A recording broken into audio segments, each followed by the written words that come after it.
Javier de la Fuente, Cecilia Hopp, el doctor Omar Osafrain, y a todos los miembros del Ministerio Público que se inscribieron en estas jornadas, pese al trabajo voluminoso, cotidiano que todos tenemos, todavía invierten su tiempo y su energía en capacitarse en temas tan fundamentales como el que vamos a abordar a través de esta capacitación.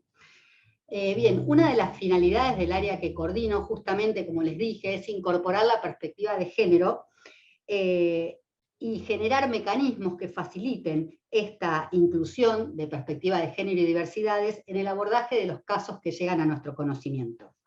En esta inteligencia mantuvimos reuniones con los defensores generales de todos los departamentos judiciales y surgió la idea de realizar estas jornadas de capacitación cuyo propósito es reforzar y mejorar la defensa concreta de mujeres implicadas en causas penales y construir herramientas de trabajo que integren plenamente la perspectiva de género en la asistencia jurídica especializada. Durante esta capacitación, el programa que se elaboró consiste en abordar grandes ejes temáticos, primero aspectos generales de la defensa con perspectiva de género, luego los casos de legítima defensa en contexto de violencia por razones de género, la defensa técnica de mujeres imputadas por omisiones de cuidado en contexto de violencia de género, los casos donde mujeres fueron imputadas por delitos de drogas y la incorporación de la perspectiva de género en el desarrollo de los juicios por jurado. Como les digo, el objetivo de la capacitación es profundizar en herramientas conceptuales para desarrollar estrategias de defensa con enfoque de derechos humanos y perspectiva de género para las y los defensores, y tratar de colaborar o facilitar el explorar e identificar en los casos concretos cómo las desigualdades estructurales de género pueden tener impacto directo en la vida de las mujeres imputadas por diversos delitos, cuyo tratamiento no puede ser ignorado por la justicia cuando ello es procedente. Esto para garantizar un acceso a la justicia en igualdad de condiciones para las mujeres implicadas en causas penales cuando son víctimas de violencia o viven situaciones particulares de vulnerabilidad. Como premisa fundamental podemos sostener que cuando una mujer o persona del colectivo de la diversidad sexual que se encuentra en un proceso penal puede hallarse inmersa en una de estas situaciones que mencioné preexistentes, la directriz es para las y los operadores judiciales, y en particular para la defensa, activar el deber de debida diligencia reforzada para introducir y esclarecer este tipo de escenarios y su impacto en el hecho penal que se le imputa a la mujer. Lo contrario, si no lo hiciéramos, por parte de la justicia, esto implicaría una discriminación por la situación procesal de la mujer. La Corte Interamericana de Derechos Humanos, en el caso Espinosa González versus Perú, reconoce y rechaza el estereotipo de género por el cual se considera a las mujeres sospechosas de haber cometido un delito como intrínsecamente poco fiables. Y en el mismo sentido, la jurisprudencia internacional indica que en los procesos judiciales deben contemplar el contexto general en el que tienen lugar los hechos, asumirse con seriedad, llevarse adelante en forma oportuna, exhaustiva, efectiva y libre de estereotipos de género.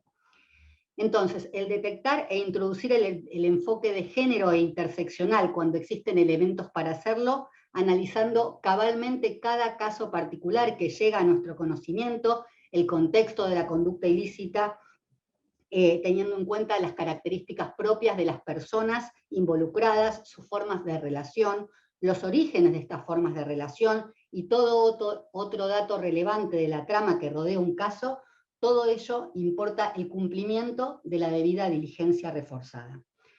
Este análisis imprescindible, obviamente, en modo alguno importa afirmar que el solo hecho de que una mujer se encuentre en un estado de vulnerabilidad y posible violación de sus derechos fundamentales implica que posee un permiso normativo para cometer delitos, sino antes bien que justamente el objetivo esencial de esta mirada diferenciada es internalizar que ese estado de situación preexistente de la mujer es un elemento fundamental e ineludible que debe estar presente en el momento de analizar el caso y elaborar las estrategias de defensa, de modo de procurar respuestas justas por parte de la justicia.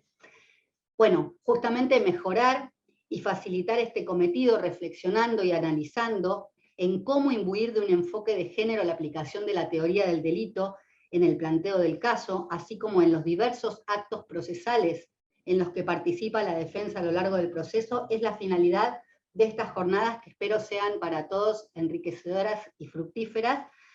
Y bueno, en primer lugar entonces presentar al primer disertante, el doctor Omar Ossafrain, que es defensor general de La Plata y docente universitario de la Facultad de Ciencias Jurídicas y Sociales de La Plata.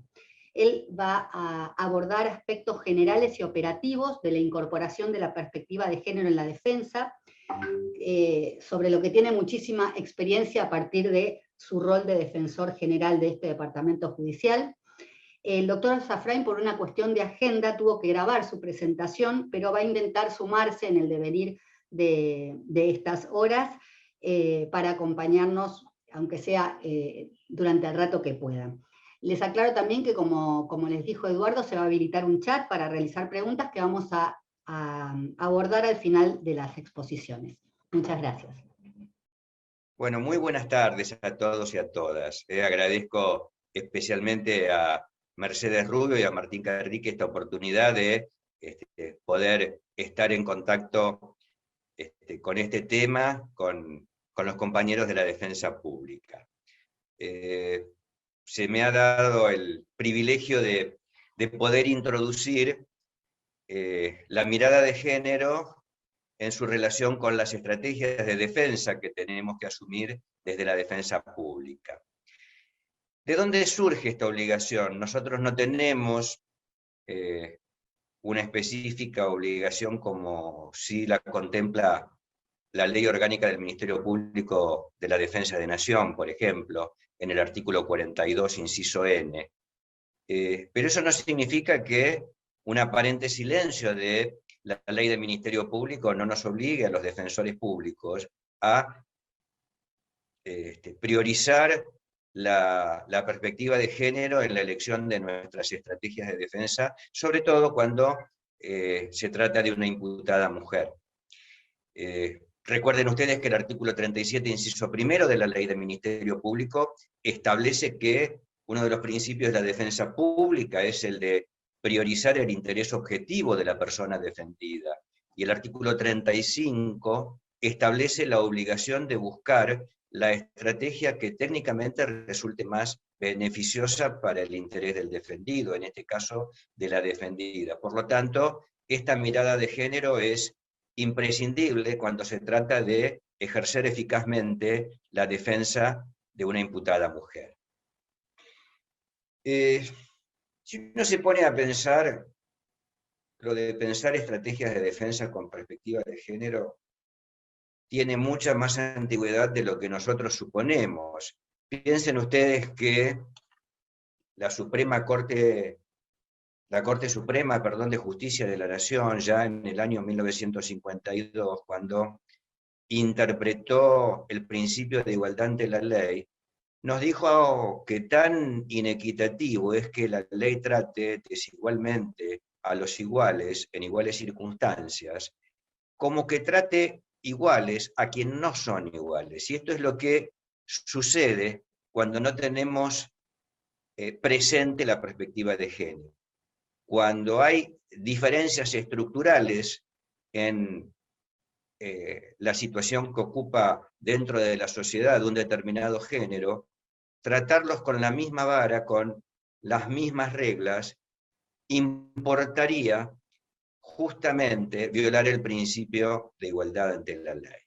De modo que ya pensando en cuál es la mejor estrategia para la defensa de mujeres imputadas, tenemos que mirar con mucho cuidado si es conveniente o no, sobre todo cuando hay en una misma causa imputadas mujeres e imputados hombres, si es conveniente asignar un único defensor a la defensa de ambos, porque a veces aparecen situaciones encontradas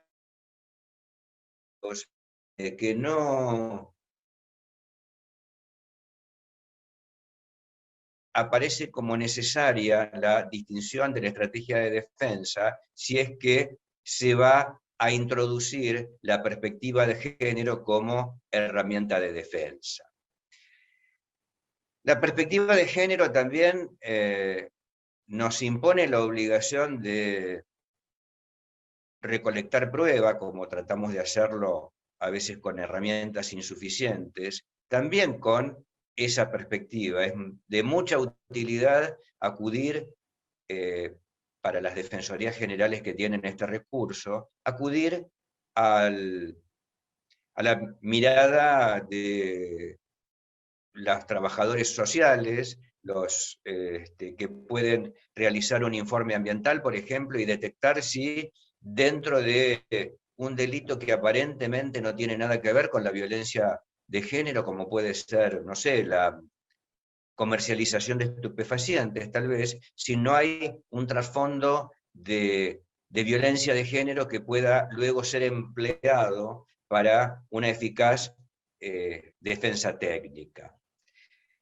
Esto, la detección tal vez temprana de una situación de violencia, cuando la víctima de violencia es a la vez imputada de un delito, puede impactar directamente en la construcción de una defensa técnica que tenga la mirada puesta, por ejemplo, en la teoría del delito, en lo que vamos a ver en las disertaciones que van a venir a continuación, es justamente esto, la mirada de la dogmática penal impregnada de la mirada de género, que tanto puede influir en la cuestión de la tipicidad, en la cuestión de la antijuridicidad, con la eventual concurrencia de causas de justificación, legítima defensa, estado de necesidad justificante, o al menos en el nivel de la culpabilidad, ¿verdad? Todos estos temas que nosotros manejamos en la teoría del delito,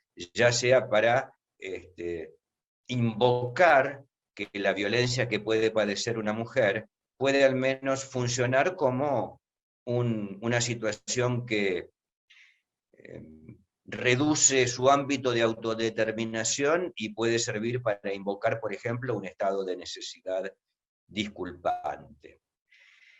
De modo que, resumiendo estos primeros tips o estos primeros consejos que uno podría dar en función de la experiencia, yo diría que hay que prestar mucha atención a la necesidad o no de que una mujer imputada, pero probable víctima de violencia de género, pueda tener un mismo defensor con un coimputado o no. Segundo, apuntar a la producción de la prueba que tienda a la acreditación de un escenario de violencia de género, si es que lo hay, y luego ver a través de la técnica de la teoría del delito cómo eso lo podemos traducir en una eficaz defensa de la imputada.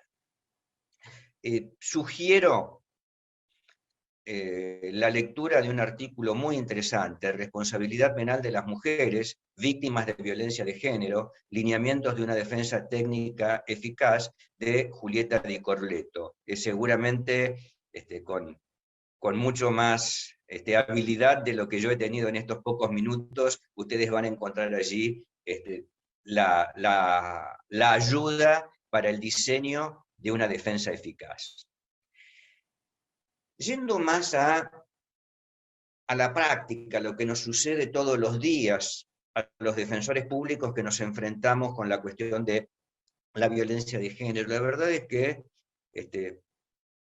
tenemos cierta situación que por un lado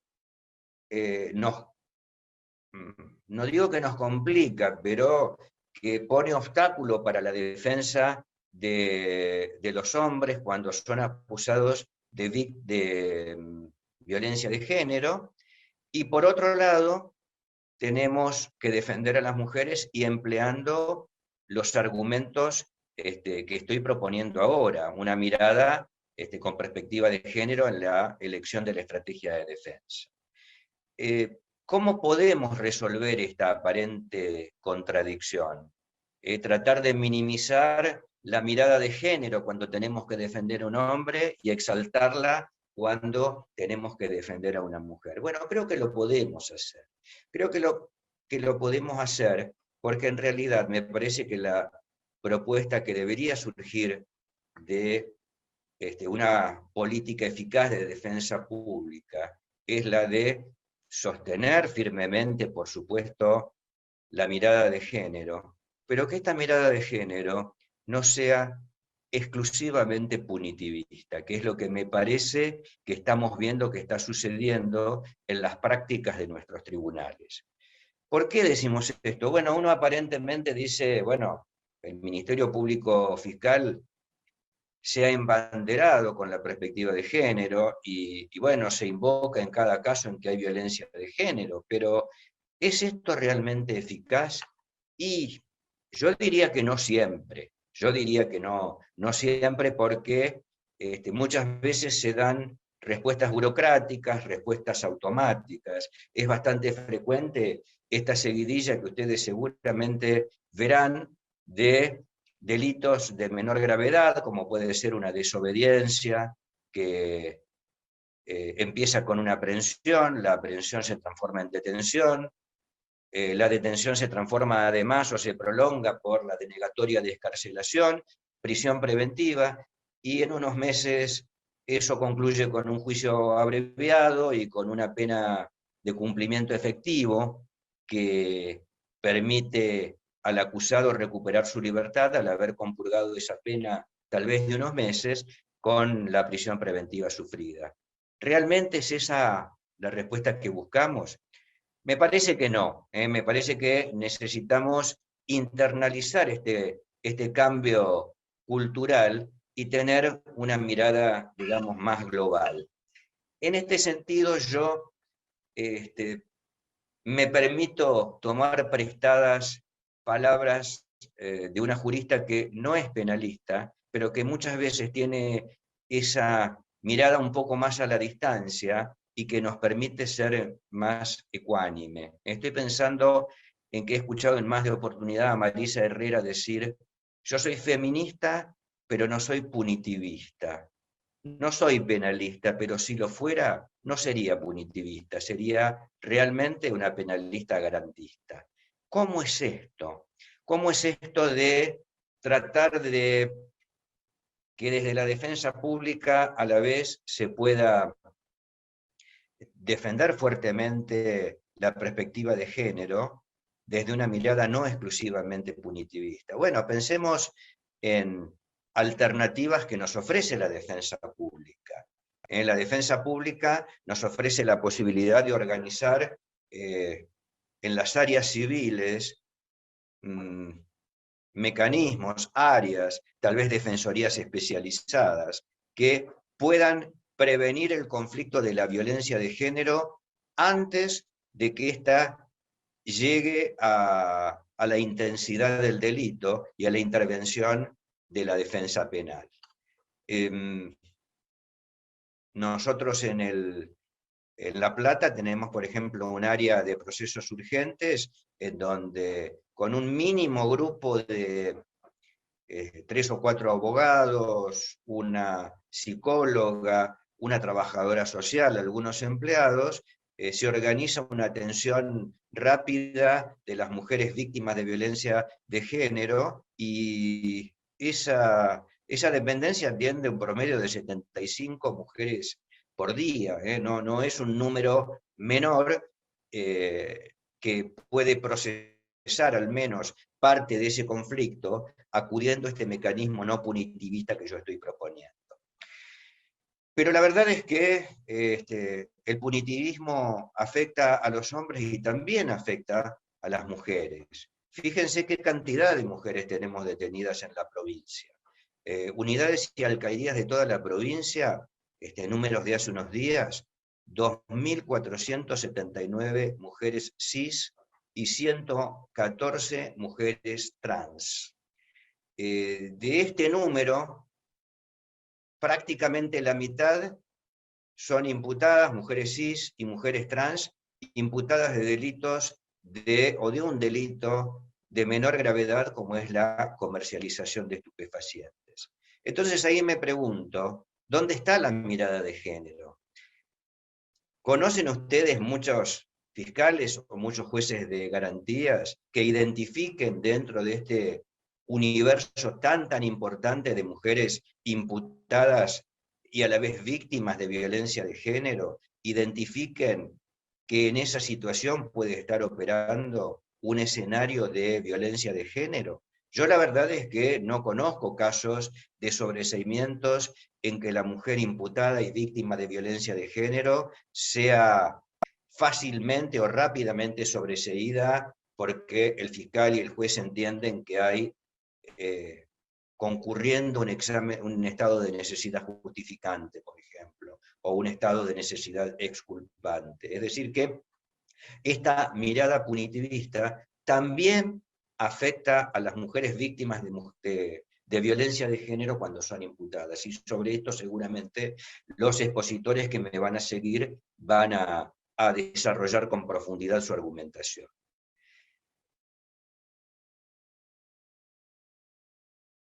¿Qué otras estrategias podemos emplear? Y ya con esto voy a ir concluyendo. Además de tratar de propiciar, como decía, la protección de las mujeres por fuera del ámbito penal, hemos acudido a otras estrategias. Un universo que nos preocupa particularmente es el de las mujeres detenidas que tienen a sus hijos en las unidades carcelarias. ¿Cómo hacer para resolver ese conflicto? Y bueno, esto, como lo sabemos todos los defensores públicos, muchas veces las estrategias son ensayo y error, ¿verdad? Recientemente hemos puesto en práctica una estrategia que quiero socializar con ustedes porque también les puede servir en cada uno de sus departamentos judiciales, y es solicitar, cuando hay una madre y un niño en una unidad carcelaria, la intervención de un abogado del niño. Ustedes saben que la ley 14.568 prevé la posibilidad de que se sortee de los registros de los colegios de abogados un abogado del niño que va a bregar por la protección del interés superior del niño. Y les aseguro que no es lo mismo que el defensor pida una morigeración o pida un arresto domiciliario de una mujer que está con su niño en una cárcel, a que ese pedido sea respaldado por un profesional externo que se va a ocupar exclusivamente de la defensa de los intereses del niño. Realmente la intervención de los abogados del niño nos ha dado un muy buen resultado. Bueno, en definitiva, de lo que estamos hablando es de que los cambios normativos no queden en eso, en ciertas respuestas burocráticas, sin mayor impacto en la realidad, porque lo peor que nos podría pasar es que a la pandemia de violencia de género se le sume esta pandemia que existe desde hace mucho tiempo de punitivismo y de superpoblación carcelaria que afecta a ambos géneros. Y bueno, me parece que en eso tenemos que continuar trabajando desde la defensa pública para lograr este cambio cultural en todo el sistema. Y un buen modo de empezar este cambio cultural es precisamente que se nos brinde a la defensa pública una oportunidad como esta, en la que podamos charlar sobre estos problemas y cuáles son los mejores modos de plantear una correcta defensa de las mujeres imputadas cuando son víctimas de violencia de género. Así que, bueno, les mando un saludo a todos los miembros, compañeros de la defensa pública, y desde ya muchísimas gracias. Bien, bueno, luego de escuchar al doctor Omar Osafrain, que se refirió a aspectos, como dije antes, generales y operativos de la incorporación de la perspectiva de género en la defensa, a continuación va a disertar el doctor Javier de la Fuente. Javier de la Fuente, además de ser un gran amigo mío desde hace ya 3 décadas casi, que trabajábamos juntos en un juzgado de sentencia. Es un jurista excepcional. Javier de la Fuente es abogado, especialista en Derecho Penal y doctor en Derecho. Realizó su tesis doctoral en la Universidad Nacional de Educación a Distancia de Madrid, bajo la dirección del profesor José Cerezo Mir, y la defendió el 30 de enero de 2008, obteniendo el Premio Extraordinario de Doctorado 2007-2008. Se desempeñó en diferentes cargos del Poder Judicial de la Nación y como defensor oficial en lo penal, contravencional y de faltas de Cava. Y actualmente, desde el año 2011, es juez ante el Tribunal Oral en lo Criminal y Correccional número 27 del Poder Judicial de Nación.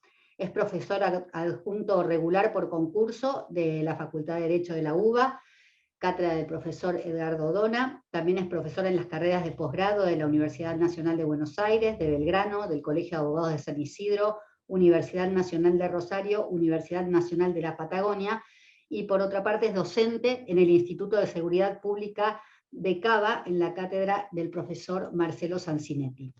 Forma parte del Consejo de Redacción de la revista Derecho Penal, editorial Rubin Salculzoni, y es autor de numerosos libros y trabajos de su especialidad. Bueno, Javier, cuando quieras.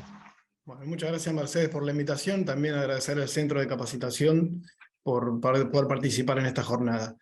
Más allá del título de mi exposición, yo voy a limitarme a hablar de un problema particular de violencia de género. Me refiero específicamente a las agresiones y defensas que ocurren concretamente en contextos de violencia doméstica, ¿no? A ese ámbito particular voy a apuntar, porque creo que vale la pena hacer algunas reflexiones importantes acerca de cómo debe funcionar la legítima defensa como eximente de responsabilidad, como causa de justificación. Lo primero que parece fundamental marcar es que, creo, para poder efectuar una defensa eficaz, una defensa adecuada en estos temas, es fundamental, es imprescindible, primero partir de los presupuestos adecuados de la legítima defensa. Hago esta aclaración porque es muy común observar, ¿no?, en planteos y también obviamente en jurisprudencia, en fallos, criterios que se apartan de lo que la ley establece sobre la legítima defensa. Entonces, como primera medida, es importantísimo entender adecuadamente a la legítima defensa, es decir, partir de los presupuestos de la legítima defensa tal cual como surgen de la ley y no agregar requisitos que la ley no contiene, ¿no? Todos sabemos que la legítima defensa básicamente puede ser definida como la defensa necesaria para impedir o repeler una agresión que es ilegítima, que es actual o inminente, siempre que no haya habido provocación suficiente por parte del agredido, por parte de quien se defiende, ¿no? No hay duda que la legítima defensa es la causa de justificación que mayores injerencias, mayores derechos otorga, ¿no? Es la causa de justificación que más daños permite o autoriza ocasionar a los derechos de terceros. Esto es tan evidente que la legítima defensa inclusive permite que se justifiquen menoscabos desproporcionados en los bienes del agresor, cosa que no ocurre con otras causas de justificación, como por ejemplo el estado de necesidad, el cumplimiento de un deber, el ejercicio de un cargo, ¿no? La legítima defensa inclusive admite menoscabos o daños desproporcionados en los bienes del agresor. Es fundamental de entrada diferenciar tajantemente la legítima defensa del estado de necesidad, porque la legítima defensa no se trata simplemente de admitir, de autorizar una reacción frente a un peligro, no es eso la legítima defensa, sino más bien, en la legítima defensa el Estado autoriza a rechazar una agresión que es precisamente una conducta contraria al orden jurídico, es decir, se autoriza a rechazar un ataque contra el ordenamiento jurídico. Esto de que la legítima defensa contempla mucho más derechos que las restantes causas de justificación tiene una explicación muy evidente, muy básica, ¿no? Porque si uno lo piensa bien, en la legítima defensa todo parte de la voluntad antijurídica del agresor, es decir, de la propia decisión antijurídica del agresor. Es el agresor el que a través de su decisión contraria al orden jurídico da origen a la necesidad de la defensa. Y es el agresor el que en realidad podría finalizar esa necesidad de defensa, es decir, terminar con que sea necesaria la reacción del agredido, sencillamente haciendo algo para lo cual se encuentra jurídicamente obligado, es decir, no agrediendo o desistiendo de la agresión ya iniciada. Y esto es lo que permite entender a la legítima defensa como la causa de justificación por excelencia, insisto, porque toda la situación en la legítima defensa parte de la voluntad o de la decisión antijurídica del agresor. Y por lo tanto se puede decir digamos, con absoluta claridad que el agresor, a través de esa voluntad antijurídica, debe soportar los costos de su decisión, e inclusive también debe aceptar que sea necesario para evitar esa agresión una reacción desproporcionada del agredido, ¿no es cierto? Tradicionalmente se reconoce en la legítima defensa un doble fundamento, lo que se conoce como el fundamento individual, por un lado, que es el derecho de actuar, ¿no es cierto?, en defensa del bien jurídico afectado por la agresión, ¿no? Es decir, básicamente el fundamento individual tiene que ver con la necesidad y el derecho de actuar en pos de la defensa del bien individual del propio agredido o de un tercero que se encuentra afectado por la agresión, pero también se reconoce en la legítima defensa lo que se ha llamado el fundamento social, ¿no? Porque cuando se actúa en legítima defensa, no solo se está actuando en defensa del bien o derecho afectado por la agresión, sino que al mismo tiempo se está actuando en defensa del derecho, en defensa del orden jurídico. Es decir, cuando se reacciona contra una agresión ilegítima, quien reacciona no solo está defendiendo ese bien afectado, sino que al mismo tiempo está actuando en defensa del derecho. Con esto, así es como se presenta la idea o el fundamento social de la legítima defensa. Y para muchos autores, ambos fundamentos pueden ser incluso sintetizados en la idea de que en la legítima defensa el agredido se defiende su propio espacio jurídico que ha sido desconsiderado por el agresor, ¿no? El orden jurídico procura garantizar la coexistencia de libertades, ¿no? Cuando esta regla se viola y el agresor interfiere arbitrariamente en la autonomía del agredido, el Estado reconoce, el Estado tiene que intervenir por supuesto, pero cuando no tiene que intervenir, le reconoce al afectado, al particular, el derecho de actuar en defensa de su propia libertad, ¿no? Es decir, quien reacciona y actúa contra el agresor, de alguna forma está representando a la ley, está representando al Estado, está representando al derecho. De ahí el famoso principio, ¿no? Introducido por primera vez por un autor post-hegeliano, por Werner, ¿no? Que ustedes lo habrán visto en todos los libros, que es el derecho no debe ceder frente a lo injusto, ¿no? Es decir, es uno de los principios rectores que siempre se ha presentado en materia de legítima defensa, que tiene que ver con esta idea, ¿no? Quien actúa en legítima defensa está de alguna forma representando al Estado, ¿no? Porque el Estado no puede garantizar esa seguridad y reconoce entonces al ciudadano el derecho a actuar en defensa de sus propios bienes o los bienes de terceros. Es muy importante, por lo tanto, insisto, diferenciar la legítima defensa del estado de necesidad, porque no estamos ante una reacción frente a cualquier tipo de peligro, sino solo ante una reacción contra una agresión ilegítima.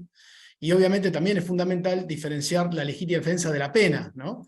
Porque en la legítima defensa no se trata simplemente de sancionar, de castigar, ¿no es cierto?, contra quien actúa en contra del derecho. No es esto la legítima defensa. Ahí nos estamos olvidando de un aspecto fundamental de la legítima defensa, que es esa idea de necesidad de actuar en defensa del bien afectado. Solamente puede haber legítima defensa cuando todavía sea factible actuar en pos del derecho afectado por la agresión, cuando todavía sea idóneo ese medio que se emplea para defender el bien o el derecho afectado por la agresión, ¿no? Más allá de que esto también se sostiene, ¿no? La legítima defensa en alguna medida indirectamente también cumple o puede cumplir una especie de función preventiva general, ¿no? Cuando pensamos en la prevención general negativa, ¿se acuerdan la idea de que las normas procuran, ¿no?, influir en los ciudadanos para que se abstengan de llevar a cabo comportamientos ilegales? Bueno, la legítima defensa como instituto de alguna forma también contribuye a ese objetivo preventivo general, ¿no? Porque se sabe, quien por ejemplo no está decidido todavía a cometer un hecho delictivo, tiene que contar con la posibilidad no solo de que actúe el Estado, sino también que el propio particular o un tercero pueda defenderse, y esto claramente contribuye a esa función preventiva general.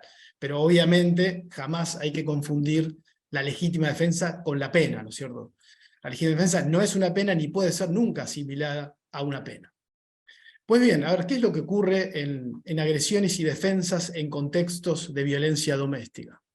Bueno, lo primero que hay que aclarar es que la agresión ilegítima puede asumir cualquiera de las formas de violencia contra la mujer, ¿no es cierto? Primera aclaración fundamental. Es decir, la agresión ilegítima puede consistir en cualquier tipo de violencia contra la mujer, ¿no? O sea, ya sabemos los diferentes tipos de violencia mencionados en la Convención de Belén do Pará, también en la Ley de Protección Integral de las Mujeres, ¿no? Puede haber una agresión ilegítima entonces en casos de violencia física, en casos de violencia psicológica, en casos de violencia sexual y también en casos de violencia patrimonial, por ejemplo.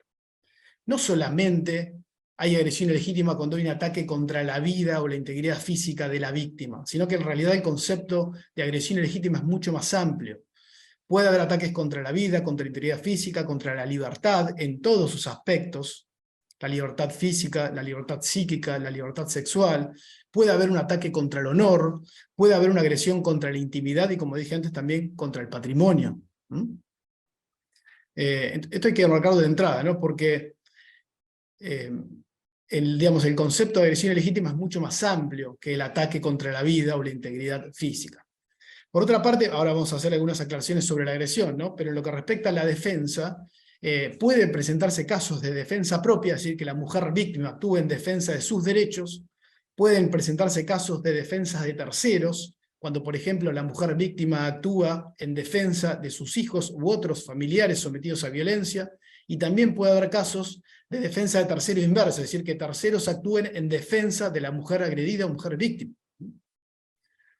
Y bueno, y otra característica muy importante que ahora voy a hacer hincapié, sobre todo cuando veamos el problema de la actualidad de la agresión, es que en muchos casos de violencia doméstica, de agresiones en contextos de violencia doméstica, ¿no? Las agresiones no se presentan de manera aislada, sino que se van de alguna forma renovando, repitiendo en el tiempo, ¿no? Es decir, la violencia es cíclica. De modo que en muchos casos, es muy frecuente que en estas situaciones, en estos casos de violencia cíclica, exista básicamente una especie de sometimiento de la mujer víctima, sometimiento, coacción de carácter permanente. Todo esto hay que tomarlo en cuenta, especialmente ahora, para introducirnos muy sintéticamente los requisitos dogmáticos de la legítima defensa, ¿no? Vamos entonces a la agresión. Bueno, ya lo aclaré recién, ¿no es cierto? Por agresión básicamente hay que entender a cualquier comportamiento jurídicamente desaprobado que lesiona los derechos de la mujer víctima o de un tercero vinculado a ella. Nuevamente digo, no hace falta que exista necesariamente violencia física, porque se pueden afectar otros derechos diferentes de la integridad física o la vida, ¿no? Puede haber agresiones contra la intimidad, por ejemplo. El caso de, supongamos, quien divulga indebidamente y sin permiso imágenes íntimas de su pareja o de su expareja, ¿no es cierto? Claramente está cometiendo una agresión contra la intimidad. Y como decía antes, puede haber también agresiones contra la tranquilidad o libertad psíquica, ¿no? Que esto es lo que es muy importante recalcarlo, porque esto es lo que ocurre en casos donde la violencia se prolonga en el tiempo y se repite en el tiempo y existen situaciones de auténtico sometimiento de la víctima, ¿no? No es imprescindible que la agresión constituya una conducta típica. Esto es otra aclaración dogmática muy importante, que se reconoce en la dogmática de la legítima defensa. Simplemente hay que digamos, entenderla y aplicarla a estos casos, ¿no? Es decir, no hay ninguna razón para entender que solamente pueda ser agresión ilegítima aquello que constituye un delito. Basta con que el comportamiento sea jurídicamente desaprobado. Por lo tanto, puede haber también agresiones ilegítimas que no constituyan acciones típicas, por ejemplo, hostigamientos contra la mujer víctima, malos tratos, que claramente constituyen conductas ilícitas, casos de violencias psicológicas que no llegan a configurar, por ejemplo, el delito de amenazas, ¿no es cierto? Es decir, maltratos físicos que no configuran lesiones, violencia psicológica que no configura amenaza, también constituyen agresión ilegítima.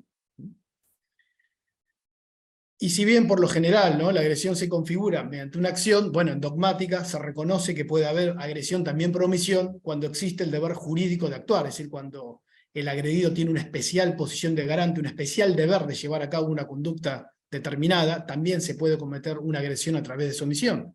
Por ejemplo, así sería el caso del marido que se niega a cumplir una orden de exclusión, ¿no es cierto? Eso también puede ser reputado una agresión a través de omisión. Y la agresión claramente tiene que ser actual, ¿no?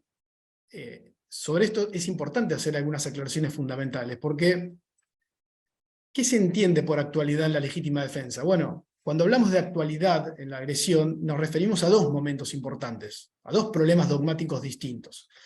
El momento inicial, o sea, cuándo comienza la agresión, y cuándo termina la agresión, ¿no es cierto? Estos son los dos problemas de actualidad, y ambos problemas son importantes y ambos pueden dar lugar a cuestiones o planteos por parte de la defensa, ¿no?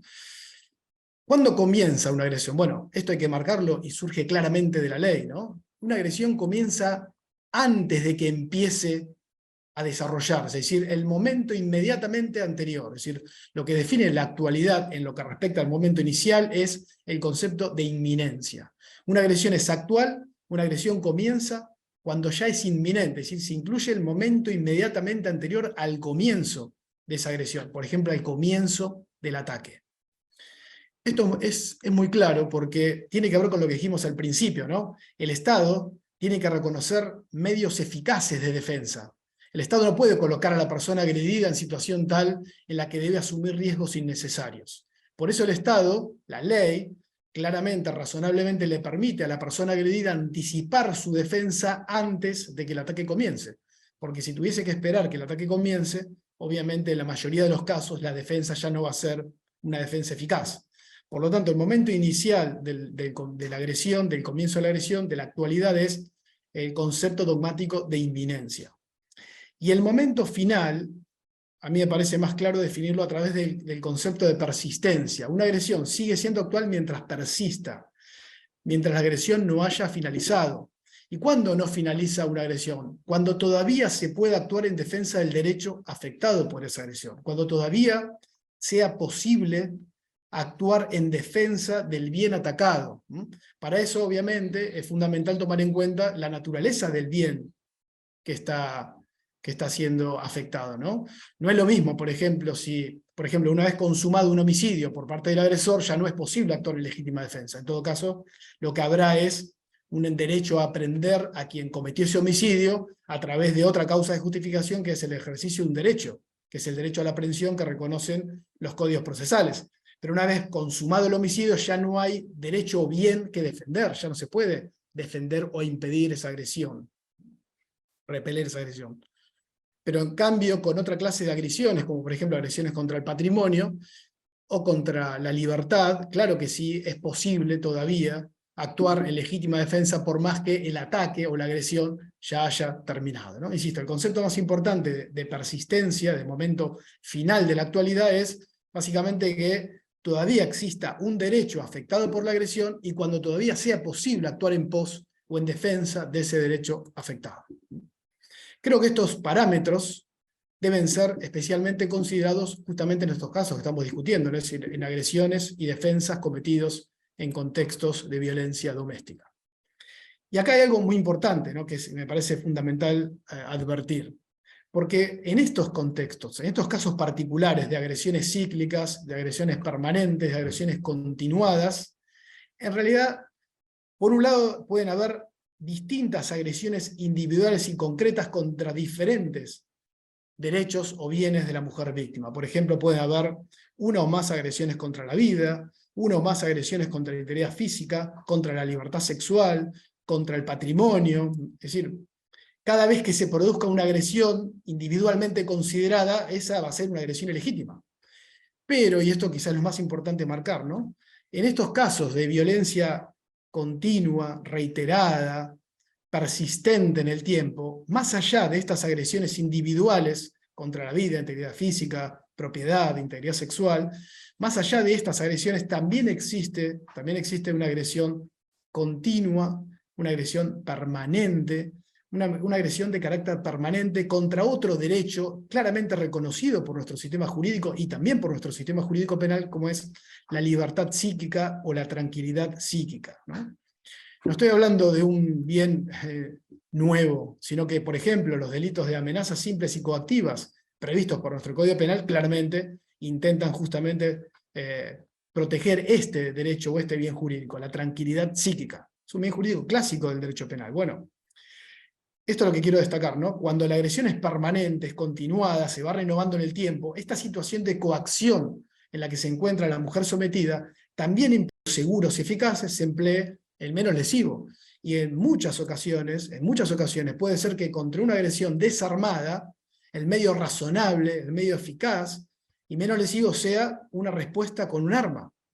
Por lo tanto, hay que erradicar esta idea de que para que haya legítima defensa, el medio o el instrumento utilizado por el agredido tiene que ser equivalente al utilizado por el agresor. Cualquier medio seguro y eficaz de defensa en la medida que sea el menos lesivo de los disponibles. No se puede negar tampoco la legítima defensa de la mujer víctima con el simple argumento de que podría haberse ido del lugar, podría haber abandonado el domicilio. Ya lo dijimos, no hay deber de huida en la legítima defensa. Si no lo hay en ningún caso de legítima defensa, entonces tampoco se puede exigir en un caso de legítima defensa aplicable a un contexto de violencia doméstica.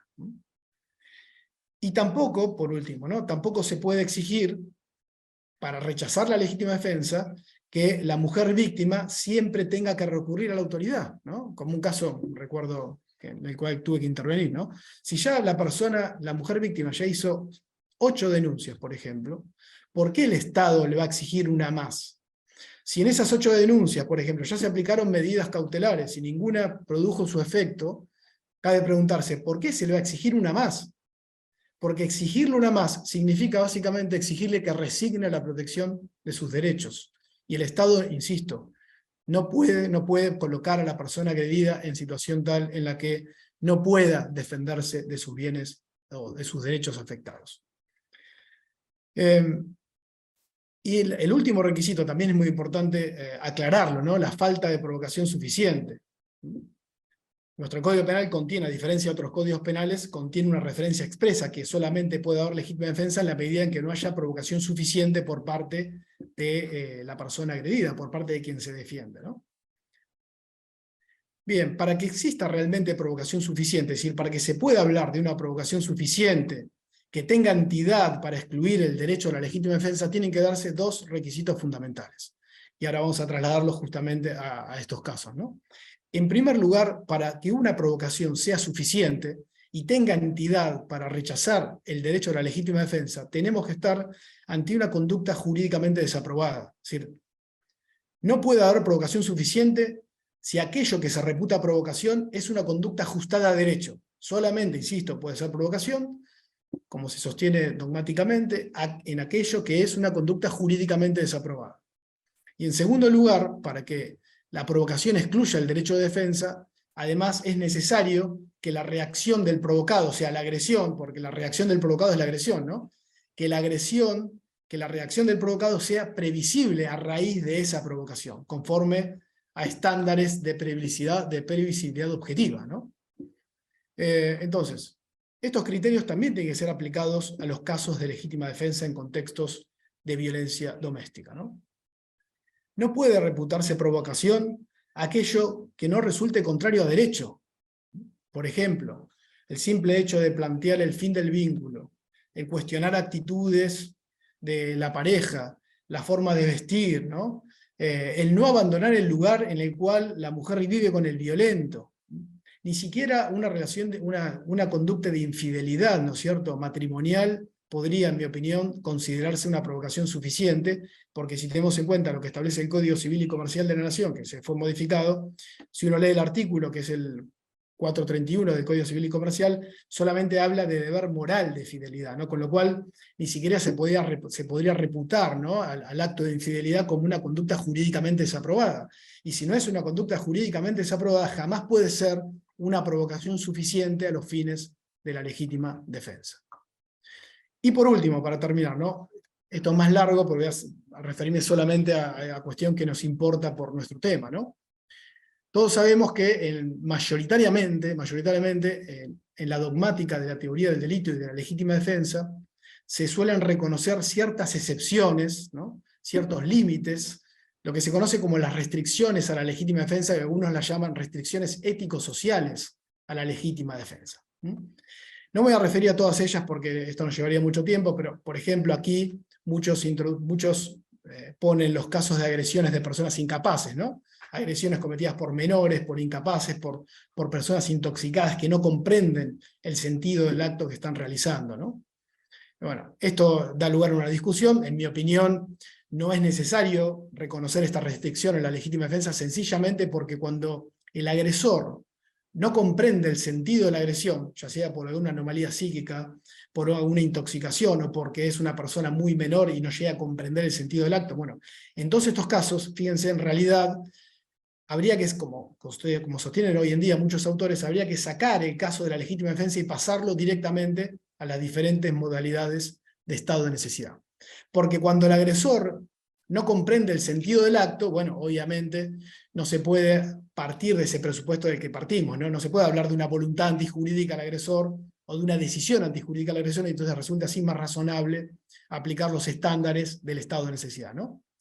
Otra restricción que se ha sostenido dogmáticamente es las restricciones para casos muy excepcionales de agresiones insignificantes o de bagatela, ¿no? Como el famoso caso de Manuel del ladrón de frutas, ¿se acuerdan? El campesino que está defendiendo su campo y se encuentra postrado, no puede moverse, y alguien le empieza a sacar frutas del árbol, le dispara al aire, este sujeto se va con las frutas y no tiene otro remedio que matarlo. Bueno, ahí la mayoría de la dogmática procura también, es decir, restringe el derecho a la legítima defensa, no con el argumento de la proporcionalidad, ojo, sino con el argumento de la insignificancia de la agresión, que es otra cosa, ¿no?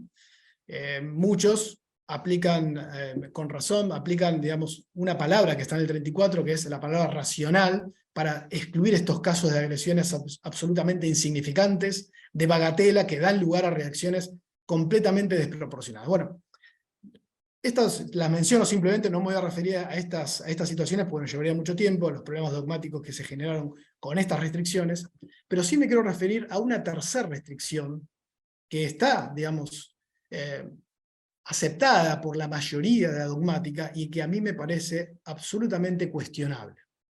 Me refiero a los casos en los que se suele reconocer que hay un límite, una restricción al derecho de defensa, en los casos en los que hay un vínculo entre la persona agredida y el agresor. Y esto estrictamente se ha aplicado tradicionalmente a los casos de relaciones de pareja, por ejemplo, vínculos matrimoniales, vínculos conyugales o uniones de hecho. ¿Cómo se explica, cómo se intenta fundamentar esta restricción? Bueno, básicamente lo que se dice es lo siguiente. En estos casos, ¿no? Por ejemplo, pensemos en un vínculo matrimonial.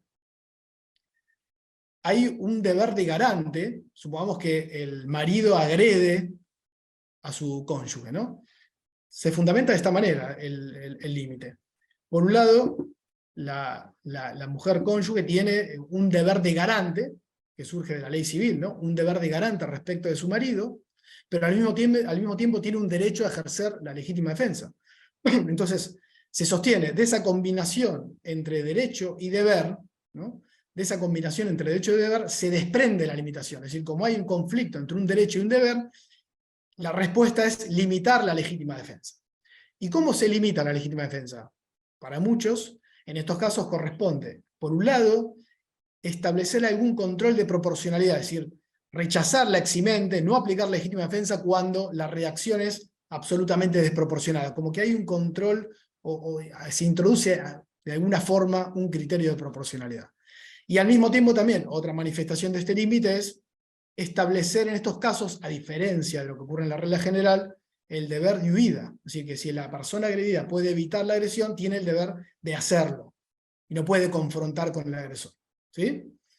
Claro, fíjense que si tomáramos en cuenta esta restricción, bueno, entonces, básicamente esto significaría que habría que reducir en realidad la legítima defensa justamente en estos casos que estamos analizando, ¿no? En contextos de violencia doméstica.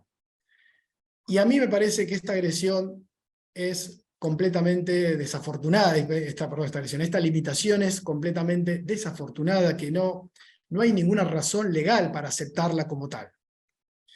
Y fíjense por qué digo esto, ¿no?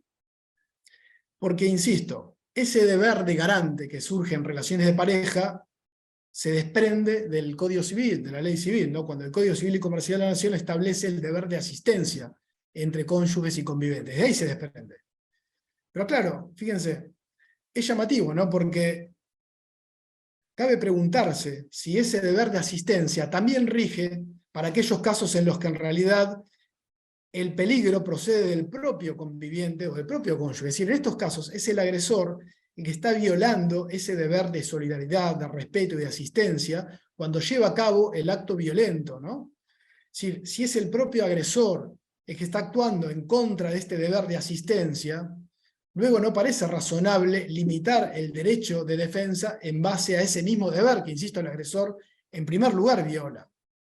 Es decir, me parece que un adecuado entendimiento de del deber de garante que se desprende del Código Civil, ¿no? Del deber de asistencia, tiene que llevar a entenderlo en otros términos. Es decir, el deber de garante se presenta y existe, el deber de asistencia existe cuando por ejemplo, el conviviente o el cónyuge se encuentra frente a determinada situación de peligro. Por ejemplo, si un conviviente se descompensa, su pareja está obligada, tiene el deber de asistencia y tiene que, por ejemplo, requerir asistencia médica. No puede dejarlo abandonado, ¿comprenden? A eso se refiere la ley. Es decir, cuando hay un peligro, cuando uno de los convivientes se encuentra en situación de peligro, parece sí razonable hacer valer ese deber de garante o de asistencia. Pero realmente no hay ninguna razón para pensar que este deber de asistencia pueda ser utilizado para limitar la legítima defensa, porque justamente en los casos que estamos analizando, quien viola ese deber de asistencia, ese deber de respeto, ese deber de no agresión, es precisamente el conviviente que inicia la agresión. Por lo tanto, me parece que en estos casos la única restricción que habría que mantener es solo aquella que tiene que ver con agresiones insignificantes o de bagatela, igual que la legítima defensa común, y no en cambio introducir otras limitaciones que tengan que ver con el vínculo entre el agredido y el agresor.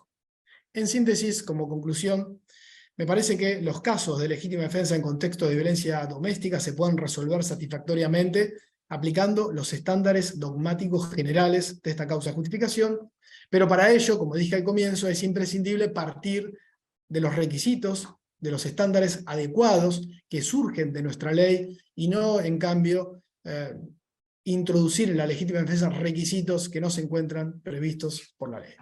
Muchas gracias.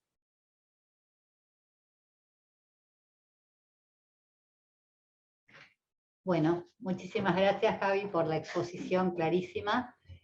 Vamos a seguir a continuación con la doctora Cecilia Hopp, abordará el tópico Defensa técnica de mujeres imputadas por omisiones de cuidado en contexto de violencia de género.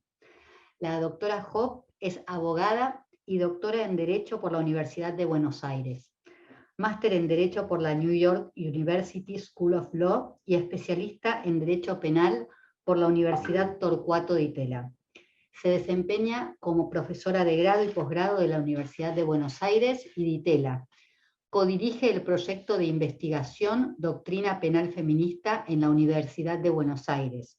Fue becaria Fulbright, DAD y de la Universidad Autónoma de Madrid, Fundación Santander. Bueno, Cecilia, bienvenida y te escuchamos. Bueno, muchísimas gracias por la invitación, por la oportunidad de venir a discutir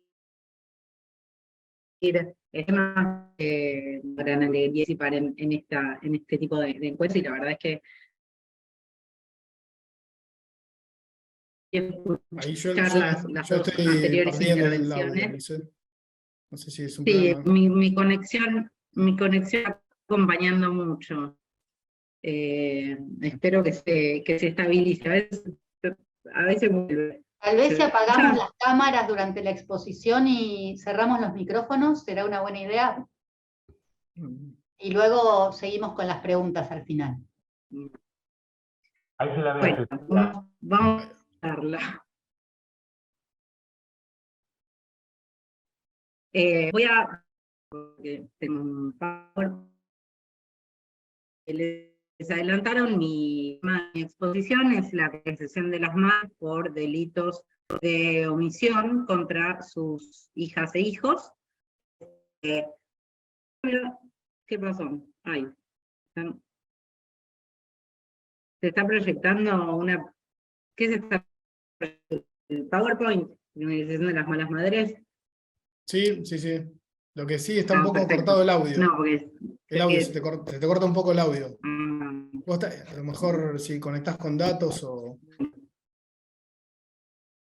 A veces anda mejor con datos que con el Wi-Fi. De esa manera. A ver. Perdón. A veces falla la Sí. me funciona bien.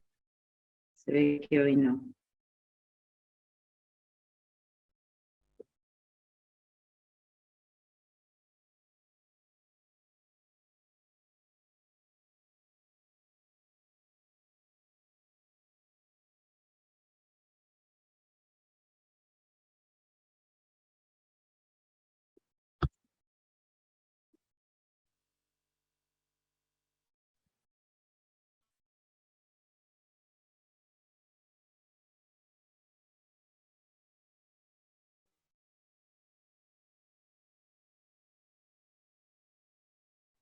Aguarden, por favor.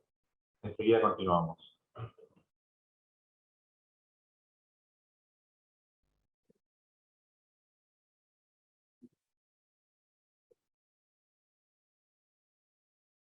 A ver si ahí mejoró. ¿Ahí se escucha mejor el audio? Sí, se escucha mucho mejor. Bueno, esperemos que funcione. Si no, igual ya cambié de conexión y si no funciona, tengo la posibilidad de conectar con datos. ¿Se escucha o no? Se escucha perfecto. Bueno.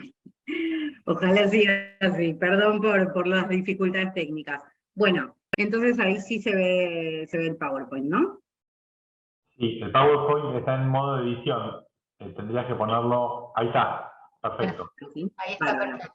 Bueno, entonces, como les decía, el tema va a ser criminalización de las madres por delitos de omisión, una mirada bastante desde la dogmática penal. Me parece, digamos, el enfoque de mi presentación tiene mucho que ver con cómo lo presentó el tema el doctor de la Fuente, porque la propuesta es pensar que si aplicamos correctamente las reglas dogmáticas, ya estamos haciendo... ya estamos, digamos, haciendo algo mucho mejor de lo que a veces hace la jurisprudencia, las fiscalías al hacer una imputación. Es decir, ya con las reglas dogmáticas nos alcanza para una aplicación bastante justa de la ley. Por supuesto que si le agregamos perspectiva de género, también eso nos va a ayudar en el ejercicio de la defensa, pero bueno, vamos a ver un poco cuáles son las reglas dogmáticas, y en dónde nos puede ayudar la perspectiva de género. En la presentación de hoy la idea es un poco hablar sobre las reglas básicas de la aplicación de los delitos de omisión, observar los estereotipos de género que afectan la aplicación de los delitos de omisión, discutir la relevancia de los contextos de violencia de género en la interpretación de estas figuras legales de los delitos de omisión, y observar también cuáles son los desafíos para una defensa eficaz de las mujeres en conflicto con la ley penal, o en particular, digamos, de las mujeres acusadas por un delito de omisión contra sus hijos o hijas, ¿no? Entonces, la propuesta de esta presentación es establecer un diálogo entre los estudios feministas y los estudios sobre derecho penal. Yo creo que ese es un diálogo muy fructífero y muy necesario, porque cuando utilizamos la perspectiva de género, podemos favorecer una aplicación más igualitaria de la ley penal. Uno de los últimos ejemplos que dio el doctor de la Fuente hablaba de esto, de esa regla que se genera, esa restricción de la legítima defensa en casos en que la legítima defensa se ejerza contra una persona respecto de la cual tenemos posición de garante. Esa regla está formulada en términos neutrales. Sin embargo, como ya lo sugirió el doctor de la Fuente, el impacto es diferencial, porque cuando tenemos una situación de agresión en una pareja, dentro de una persona con la que convivimos, en la enorme mayoría de los casos, el que agrede es el hombre y la que se defiende es la mujer. Entonces, esa regla que formulamos en términos neutrales tiene un impacto de restringir la legítima defensa de las mujeres que sufren violencia en sus vínculos, en sus vínculos de pareja y vínculos de convivencia. Entonces, acá, justamente, por eso decimos que la perspectiva de género nos ayuda a ver cosas que si no, no veríamos, nos ayuda a una aplicación más igualitaria de la ley, ¿no? Entonces, la presentación de hoy está basada en mi investigación de tesis doctoral, que defendí hace muy poquito en la Universidad de Buenos Aires, y la hipótesis de esta investigación es que en Argentina se aplica erróneamente la ley porque los criterios tradicionales de imputación, también algunas reglas de derecho procesal penal, del proceso penal, son reemplazados por estereotipos de género vinculados a cómo debe ser una buena madre, ¿no? Y es un argumento de discriminación. Ahora vamos a ver por qué.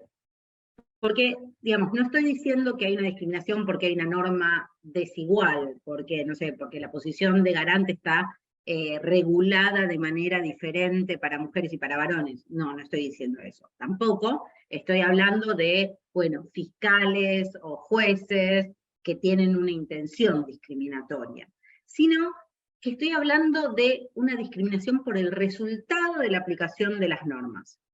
¿Por qué? Porque integramos las categorías jurídicas con concepciones desiguales sobre el rol de madres y padres. Ustedes saben que los delitos de omisión son infracciones a los deberes derivados de, en el caso de las madres y los padres, de la parentalidad. O sea, cuando yo soy madre, cuando alguien es padre, tiene unos deberes de cuidar, de alimentar, de proteger, etcétera, ¿no? Entonces, cuando yo no cumplo con esos deberes, entonces puedo estar cometiendo un delito de omisión.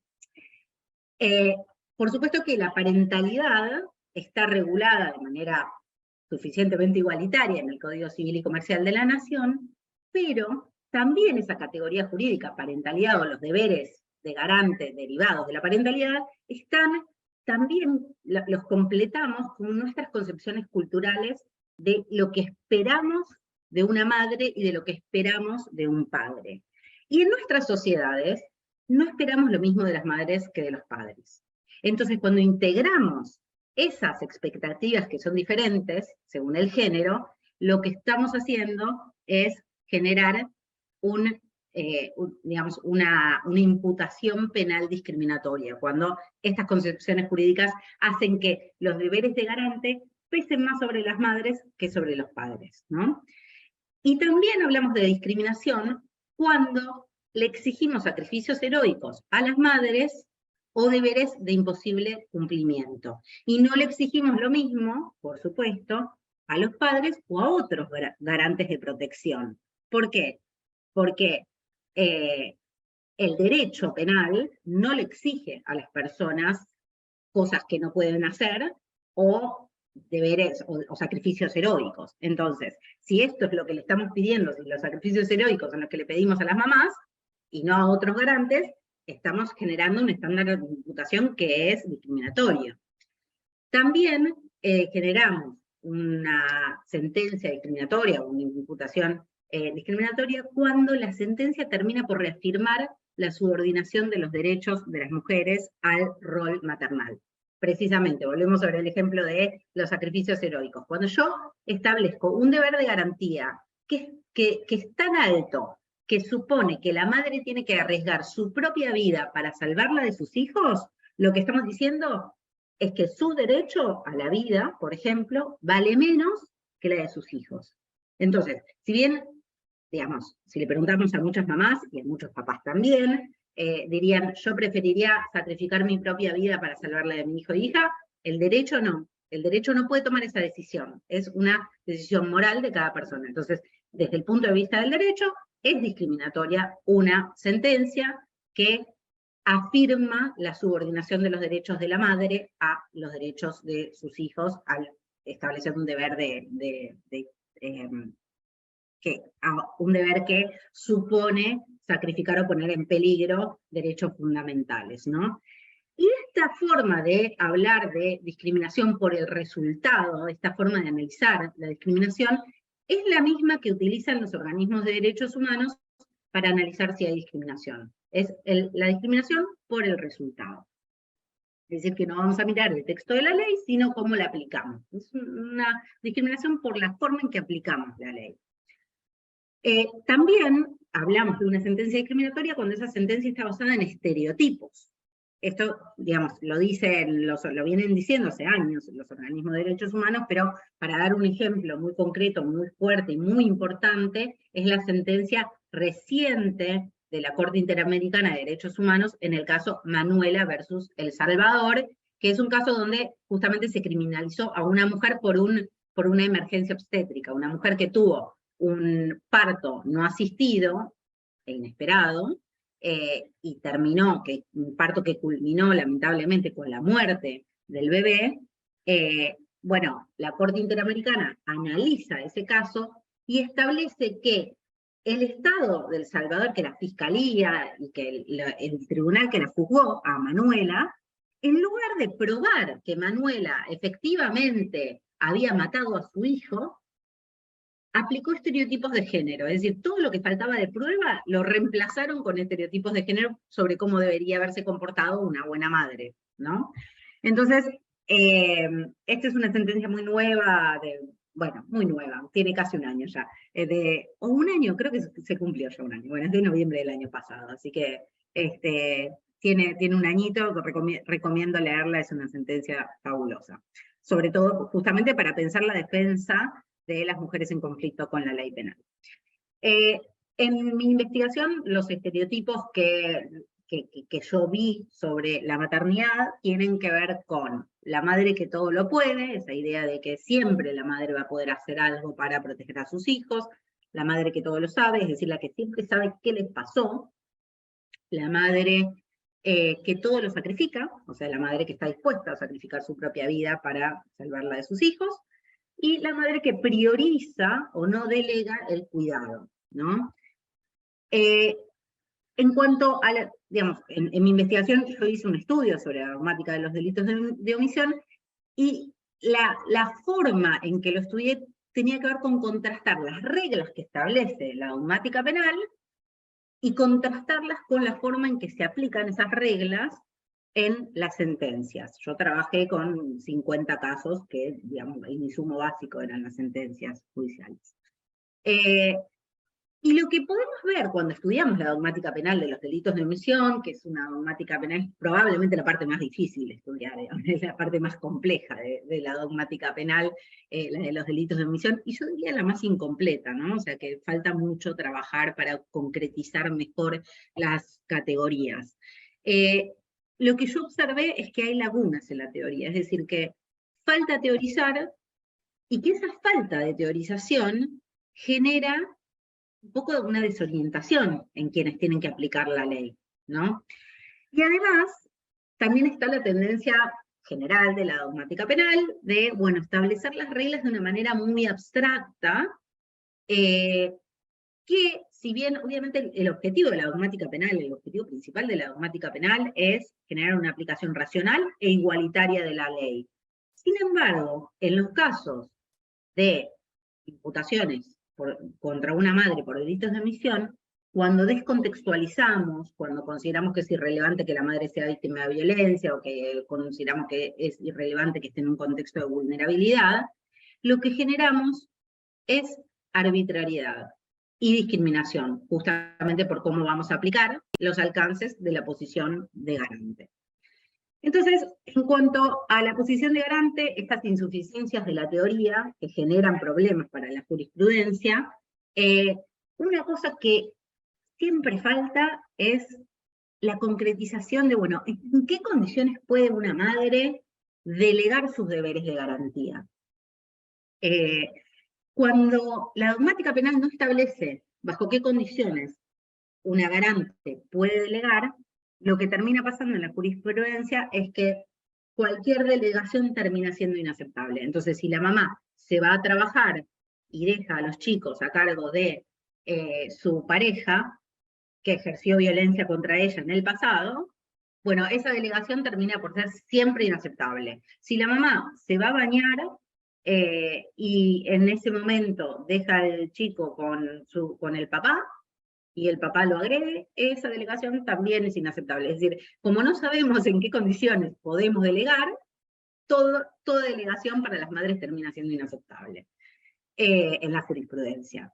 Yo creo que hay que reflexionar un poco más, porque justamente si la mamá no puede delegar, no puede dormir, no puede bañarse, no puede trabajar, no puede estudiar, y cuando doy estos ejemplos estoy hablando de casos concretos que están en mi investigación de mujeres que fueron acusadas por homicidio por omisión por haberse ido a bañar, o por estar durmiendo, o por haber ido a la escuela, ¿no? Entonces, otro problema que también aparece en la jurisprudencia es que cuando no hay un padre imputado, las fiscalías y los tribunales no se preguntan por, bueno, ¿y quién es el padre? ¿El padre qué responsabilidad tiene?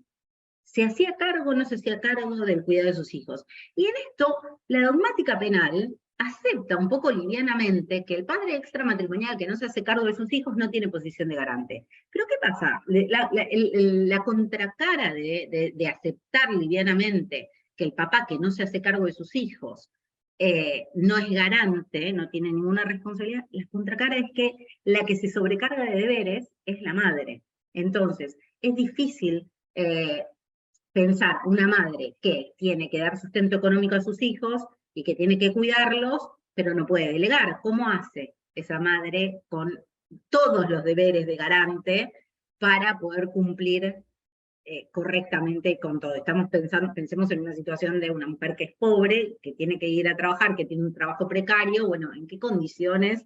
Digamos, lo que no vemos, lo que muchas veces la jurisprudencia no ve cuando no se pregunta por la otra persona que debería tener responsabilidad por el cuidado de los chicos, bueno, es todo lo que le estamos pidiendo a la madre, y todo lo que estamos restringiendo también sus derechos individuales, ¿no? Y acá también pasa esto de la formulación de reglas sobre la posición de garante en términos neutrales, pero que terminan teniendo una repercusión discriminatoria, una aplicación diferencial para mamás y para papás, ¿no? En cuanto a la situación típica, que tiene que ver con una situación de peligro, la dogmática penal habla poco sobre cuán concreto o qué características tiene que tener el peligro para, digamos, dar lugar a una necesidad de intervención de la garante. El resultado, en los casos que yo estudié, es que se termina por imputar cualquier resultado. Entonces, si por ejemplo, hay una situación de peligro genérica porque la mujer sufrió agresiones de parte de su pareja, sabe que es un hombre que tiende a ser iracundo y se va a trabajar, bueno, ¿qué está haciendo? Está cometiendo una tentativa de homicidio por omisión por irse a trabajar, y bueno, si se va a trabajar y le terminan matando al hijo, le van a imputar un delito de homicidio por omisión. Si lo que termina pasando es que el hombre agrede y lesiona al chico, entonces le van a imputar las lesiones por omisión. Entonces, por eso, cuando no tenemos muy claro qué características tiene que tener la situación típica, bueno, pasa esto, que terminamos imputando cualquier resultado por omisión, a pesar de que no necesariamente el peligro tuviera características tan determinadas como para prever que se trataba de un peligro de muerte, un peligro de lesiones, etc., ¿no? Y acá a mí me parece que una categoría que está muy descuidada por la dogmática y también por la jurisprudencia es la capacidad para impedir. Y para mí, la capacidad para impedir es el corazón de los delitos de omisión. ¿Por qué? Porque yo no puedo tener un deber judicial. Acuérdense que, digamos, el delito de omisión es un delito que es de infracción de deber. Yo no cumplí un deber y entonces estoy cometiendo un delito. Entonces, el deber jurídico está limitado por la capacidad de cumplimiento. Yo no puedo tener la obligación de tocar el cielo con las manos, ejemplo de Civil 1, porque no puedo. Entonces, no hay un deber jurídico de hacer aquello que no es posible. Entonces, ni siquiera hay una omisión en términos jurídicos, cuando la garante no es capaz, no tiene capacidad para impedir. Muchas veces, y acá también me parece interesante una discusión, que es, bueno, la exigibilidad, la deberíamos analizar teniendo en cuenta las características de los delitos de infracción de deber. Ustedes saben que la exigibilidad la solemos analizar en el nivel de la culpabilidad. Pero cuando lo que nos están reprochando es la infracción a un deber jurídico, el deber jurídico está limitado no solamente por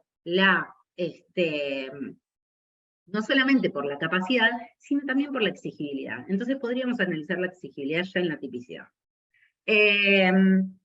Pero bueno, otro problema que vemos muchas veces en las imputaciones por delitos de omisión es que no se determina exactamente qué es lo que tendría que haber hecho la mujer, la madre, y que no hizo para proteger a sus hijos. La falta de determinación de la acción mandada.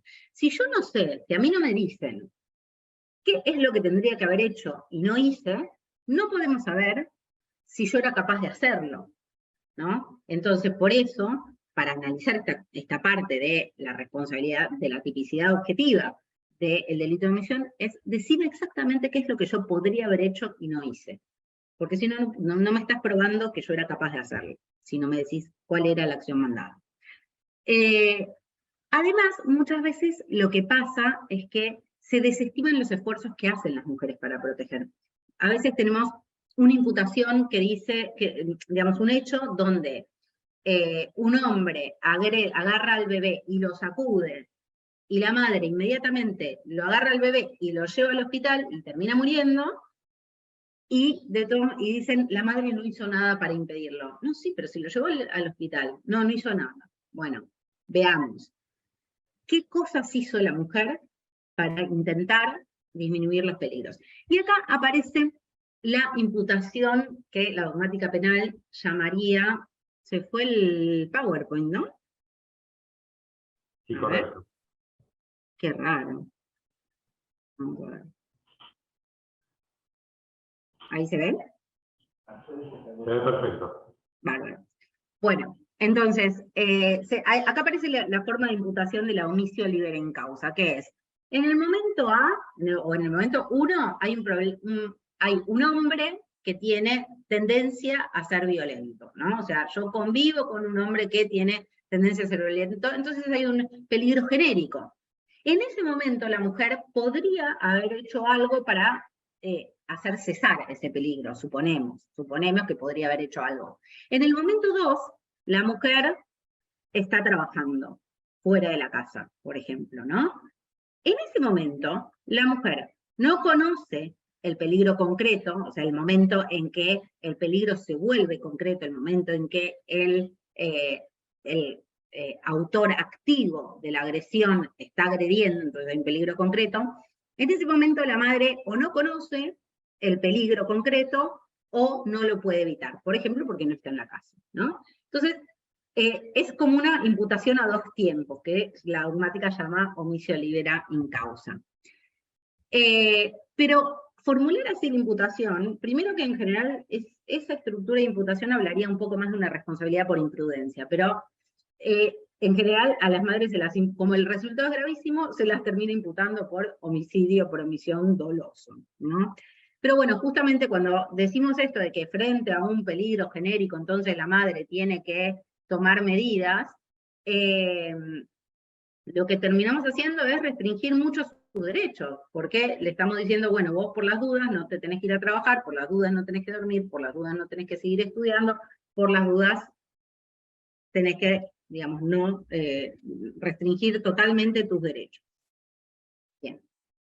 Entonces, acá aparece, justamente para analizar la capacidad para proteger, aparece un poco lo que les comentaba también el doctor de la Fuente, pero en el contexto de la legítima defensa, y acá también aparece esa pregunta de, bueno, ¿por qué no te fuiste? Te tendrías que haber ido en vez de defenderte, o te tendrías que haber ido para evitar que el peligro genérico de vivir con un hombre violento se termine realizando en lesiones o muerte de tu hijo, ¿no? Pero eso desconoce las dinámicas y los efectos de la violencia en las relaciones interpersonales, que es como un poco les comentó el doctor de la Fuente, esta violencia que puede ser cíclica, esta violencia que la mujer no maneja, y también las limitaciones estructurales que tienen que ver con esto de la mujer va y hace una denuncia, pero el Estado no le da respuesta, ¿no? O sea, ella hizo una denuncia y se tuvo que volver a la casa y estaba en peor, y terminó en peor situación que antes, porque el agresor,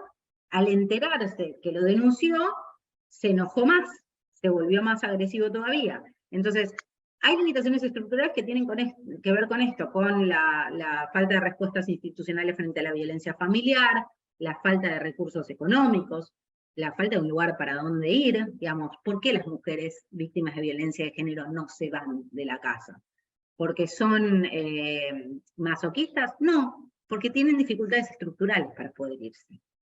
Y también hay limitaciones culturales, digo, en nuestra sociedad, la religión mayoritaria en Argentina establece que el matrimonio es indisoluble. Está bien, tenemos divorcio vincular, pero para nadie es fácil decidir separarse del padre de sus hijos, de su pareja con la que conviven, digamos, es difícil separarse. Entonces, hay limitaciones culturales y, digamos, quizás las mujeres discuten con su entorno, que bueno, que no están bien con su pareja, que se quieren separar, y quizás te dicen, no, bueno, pero bancátela, pero tratá de resolverlo, tratá de hacer un esfuerzo. Entonces, hay limitaciones culturales y también hay limitaciones legales, porque cuando el agresor es el papá de los chicos, tiene derecho al contacto con los hijos. Entonces, si una madre se lleva a sus hijos, en principio está cometiendo una acción típica de privación de interrupción del vínculo.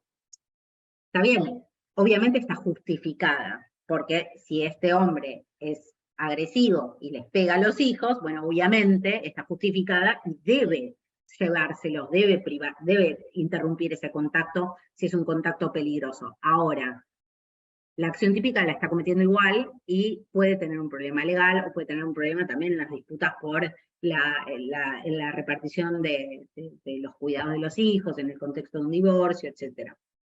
Entonces hay limitaciones legales. Y también está la cuestión de que muchas veces las mujeres no son capaces de interponerse, digamos, supongamos de vuelta este supuesto donde el hombre agita al bebé. Es una agresión instantánea de un segundo, y ella quizás no tiene la capacidad para interponerse físicamente y evitar esa agresión. Pero bueno, no, en general eso no se suele analizar cuando analizamos la capacidad. Se presume que la mujer siempre, digamos, este estereotipo de la madre que todo lo puede, que siempre va a poder proteger a sus hijos. Por otra parte, tenemos problemas con el dolo, ¿no? Y la previsibilidad. Se presume que las madres conocen cualquier peligro de sus hijos. Entonces, por ejemplo, en estos supuestos donde la madre no está presente cuando se produce la agresión, vuelve a la casa, ve al chico que está mal, y el padre le dice, no, se cayó por la escalera. Y entonces ella no sabe exactamente qué fue lo que pasó, pero se presume que ella sí sabe.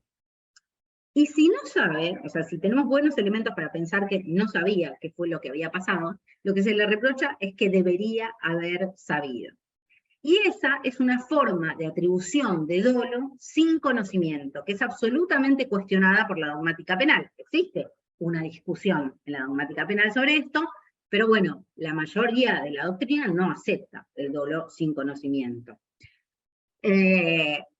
Después también está la discusión sobre el elemento volitivo, que también es una discusión muy específica respecto de los delitos de omisión, pero bueno, ni entramos en el elemento volitivo en los delitos de omisión. Por otra parte, también está la cuestión de la ineficacia de los órganos de protección de la niñez y del sistema de salud. Muchas veces pasa que tenemos una madre que lleva a su hijo al hospital por lesiones derivadas de la situación de violencia, o tenemos situaciones donde hay una intervención de un juzgado de familia para proteger al niño porque sufrió violencia, y son organismos que están especializados en la protección de la niñez, y que deberían detectar qué grado de peligro hay. Si una jueza de familia no pudo saber que la situación de peligro era tan grave que podría llegar hasta causar la muerte del niño, ¿por qué pensamos que la mamá debería saberlo mejor que una institución especializada en protección de la niñez? Esto me parece que es problemático para poder imputar un dolo, ¿no? Por otra parte, también, como les adelanté, a veces las imputaciones tienen una estructura que es más parecida a la imprudencia. ¿Por qué? Porque podemos decir, bueno, si la garante evalúa descuidadamente los riesgos o las acciones que tiene a su alcance para proteger a sus hijos, quizás está, digamos, infringiendo su deber de indagar más, de tener más cuidado, ¿no? Ahora, ¿qué pasa? Muchas veces a las madres se les imputa el homicidio por omisión dolosa porque 10 días antes el nene había aparecido con un chichón después de haber estado con el padre. El padre le dice, no, se cayó en la plaza. Entonces, la mamá tenía el deber de indagar un poco más, de preguntar, che, pero ¿en serio este chichón fue por caerse en la plaza o vos le pegaste? ¿Tenía el deber de indagar más o no? Y bueno, la pregunta es si alcanza con una sola lesión previa para fundar un deber de evaluación más cuidadosa. Y en ese sentido, tenemos que tener en cuenta que es bastante habitual que los chicos se golpeen, ¿no? Después, en cuanto a la antijuridicidad, la dogmática penal es algo que la antijuridicidad, en el contexto de los delitos de omisión, la pasa por alto, hace revisión al capítulo pertinente que habla todo sobre delitos comisivos. Pero la comisión de deberes y de riesgos tiene que es un estado de necesidad por justificante por colisión de deberes o de riesgos, es especialmente relevante en este tipo de casos. ¿Por qué? Porque si la mujer está amenazada, el agresor le dice, si me llegas a denunciar, o si te vas, mato a tus hijos, o te mato a vos, la mujer tiene, frente a esta situación de incertidumbre, tiene que elegir entre, me voy, y me arriesgo que cumpla con la amenaza, o me quedo y trato de ser sumisa, trato de hacer que no se enoje, y quizás así estamos más a salvo. En el contexto de mujeres que ya hicieron denuncias previas, por ejemplo, es muy razonable la decisión de quedarse y tratar de mantener calmos los ánimos. Entonces, ex ante, no es tan fácil saber cuál era el riesgo mayor o cuál era el deber que debía prevalecer entre irse o quedarse. En cuanto a la culpabilidad, también tienen que entrar en consideración el miedo insuperable, los efectos psicológicos de la violencia habitual, que tienen mucho peso en la psiquis de las mujeres que están sometidas, por ejemplo, al círculo de la violencia. Son cuestiones que la dogmática penal no, digamos, son cruces que la dogmática penal no ha hecho cuando analiza la culpabilidad en el contexto de los delitos de omisión. De hecho, tampoco suelen analizar la culpabilidad en el contexto de delitos de omisión. Y acá ya voy a algunos problemas procesales para ir cerrando, ¿no? Por un lado está el tema de que muchas veces, digamos, si bien hoy por hoy la violencia de género es más visible, ya los tribunales la reconocen más, todavía persiste un poco una idea de que la violencia entre personas adultas es algo que no le compete al Estado, que mejor no intervenir en situaciones de violencia familiar, ¿no? Se les pide de mejor no intervenir, ¿no? Pero además esa idea de la privacidad familiar tiene una repercusión extra, que es el prejuicio de que la Fiscalía nunca va a poder saber qué fue lo que pasó a puertas cerradas. Entonces, muchas veces se les permite a la Fiscalía llegar a juicio con una imputación que dice, bueno, yo no sé quién agredió al niño, pero como los dos garantes estaban en la casa, uno lo debe haber agredido y la otra seguramente no lo impidió, digamos. Entonces, se les imputa por acción o por omisión, sin determinar cuál fue la agresión activa y quién es el omitente, ¿no? Entonces, es una investigación absolutamente deficiente. Y el problema de esto es que los requerimientos para una imputación de un delito de acción son distintos que los del delito de omisión. Entonces, si yo no sé cuál es el mecanismo de producción de la agresión activa, es muy difícil que yo pueda analizar si la garante tenía capacidad para proteger, para impedir. Entonces, eso de decir yo nunca voy a poder saber qué pasó, lo que hace es que simplifiquemos totalmente los requisitos de la imputación por omisión. Entonces, la imputación alternativa también afecta gravemente el derecho de defensa, porque esta imputación alternativa de, bueno, yo no sé si agredió o si omitió proteger, bueno, por supuesto que es una formulación muy imprecisa, muy indeterminada, porque justamente no determina los elementos del tipo, que habría que probar en el juicio, pero además también pone en grandes problemas a la defensa. ¿Por qué? Porque si la mujer dice, no, yo no le pegué a mi hijo, fue él, fue mi marido. Entonces, esa defensa frente a la variante activa es una autoincriminación respecto de la variante omisiva. O sea que es muy complicado establecer una estrategia de defensa en ese tipo de imputación. Y en ese sentido pasa algo muy parecido con el dolo, que es que si la mujer dice, bueno, yo no le pegué y yo soy víctima de violencia de género y entonces mi capacidad para proteger estaba condicionada. Bueno, pero muchas veces se ha valorado justamente la calidad de víctima de violencia de género de la madre como un factor que debería haberle hecho prever que el agresor podría también terminar atacando a los hijos. Entonces, esa defensa de, bueno, yo soy víctima de violencia de género y mi capacidad está condicionada, cuando la escuchan jueces sin perspectiva de género dicen, y bueno, entonces sabías que había un peligro, entonces afirman el dolo, ¿no? Y además, si no sabía, debería haber sabido, ¿no? Que es lo que hablamos anteriormente. Y por otra parte, lo último que quería mencionar, ya se mencionó en la primera intervención, es el tema de la defensa conjunta. En mi investigación yo encontré algunos casos en los que se permitió que la mujer víctima de violencia tenga una defensa conjunta, es decir, el mismo abogado, defensor, que el agresor. Y eso, ahí, en ese caso, absolutamente hay intereses contrapuestos. Entonces, lo mínimo que tenemos que hacer es decir, bueno, yo soy defensora, me dicen, tenés que defender a estas dos personas que están acusadas de haber matado a este niño por acción u omisión, los dos por igual.